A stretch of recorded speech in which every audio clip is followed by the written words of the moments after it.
สบายดีค่อยซื้อจูเนียร์และค่อยเป็นนักกีฬาอีสปอร์ตหรือกีฬาที่เล่นเกมเป็นอาชีพเชื่อว่าหลายคนยังคงตั้งคำถามว่าเกมก็สามารถเป็นกีฬาได้หว่า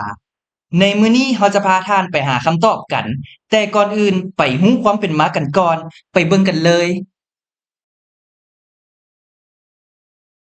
ย้อนกลับไปในวันที่19ตุลาปี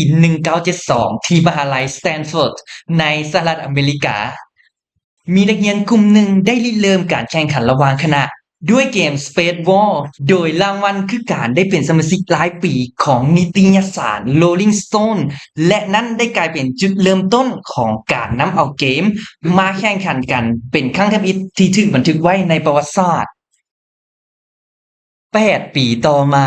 ทางสตูดิโอเกม Atari ได้จัดการแข่งขันเกม Space War อย่างเป็นทางการจนสามารถดึงดูดคนได้หลายกว่า 10,000 คน นับตั้งแต่นั้นมาเกมจึงได้กลายเป็นกีฬาหรือ e-sport จนถึงทุกมื้อนี้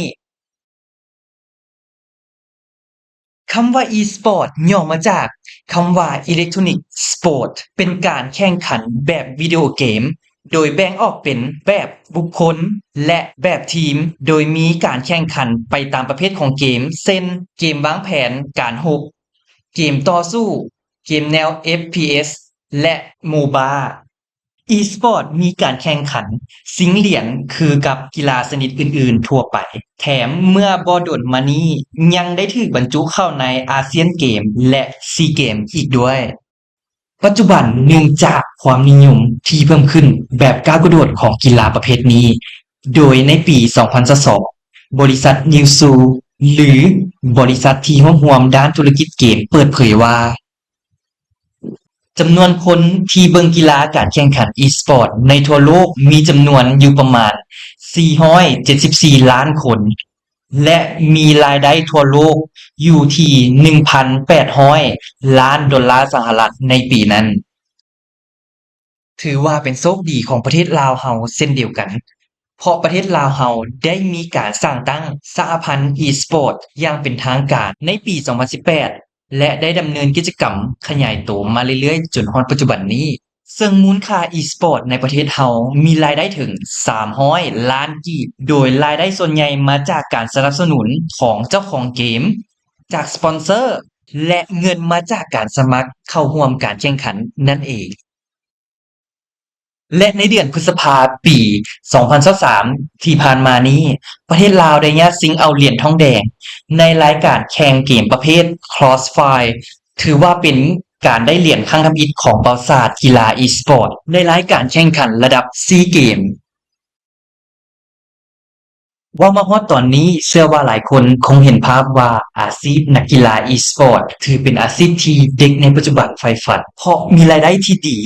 มีชื่อเสียงและก็ได้เล่นเกมที่ตัวเองมักเพราะมีวัยรุ่นหลายคนก็สามารถเติบโตในเส้นทางอาชีพนี้อีหลีในขณะเดียวกันก็เฮ็ดให้มีเด็กบางคนที่ยังบ่ทันเข้าใจวิธีการฝึกซ้อม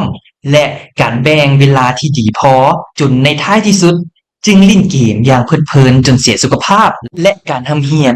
เอาล่ะซั้นเดี๋ยวจูเนียร์จะพาไปเรียนรู้กันเองว่าหนทางการเป็นนักกีฬา e-sport ที่แท้จริงนั้นเขาเฮ็ดแนวใดไปเบิ่งกันเลย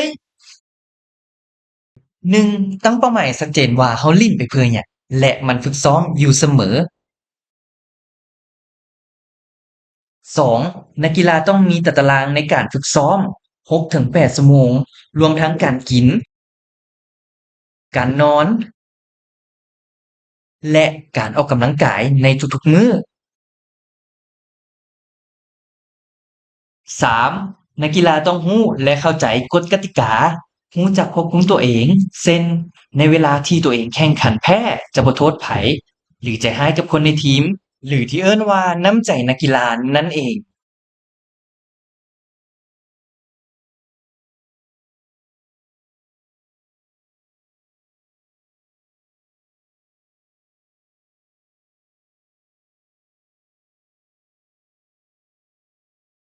4. หารายการและลงแข่งอยู่เสมอเพราะว่าการลงแข่งในรายการต่างๆเป็นก้าวทำอิฐสู่ความสำเร็จสำหรับประเทศลาวเราแม่นสามารถที่จะลงสมัครแข่งขันได้กับภาคส่วนทางสหพันธ์ e-sport ลาว ที่แฟนเพจ Lao Esport Federation หรือทางสปอนเซอร์ที่ได้จัดขึ้น เพื่อจะได้ประสบการณ์และฝึกฝนฝีมือตัวเองนำอีก แต่ไผที่บ่ได้เป็นนักกีฬา e-sport ก็อย่าฟ้าวท้อถอย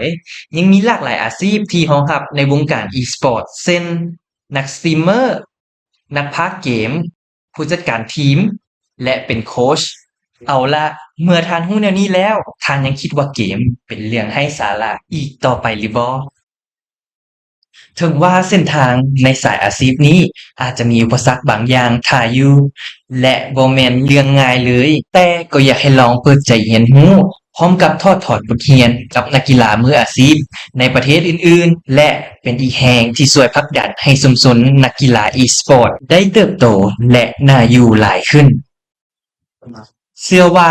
หากทุกคนร่วมมือกันก็จะสร้างระบบควบคุมที่ดีและสนับสนุนให้ e-sport และเกมมิ่งสามารถที่จะเติบโตกับสังคมได้อย่างยั่งยืน สุดท้ายนี้หากไผมีความฝันที่จะเป็นนักกีฬา e-sport ก็ตั้งใจให้ดีและออกไปเฮ็ดตามความฝันของเราให้เป็นจริงกันเด้อ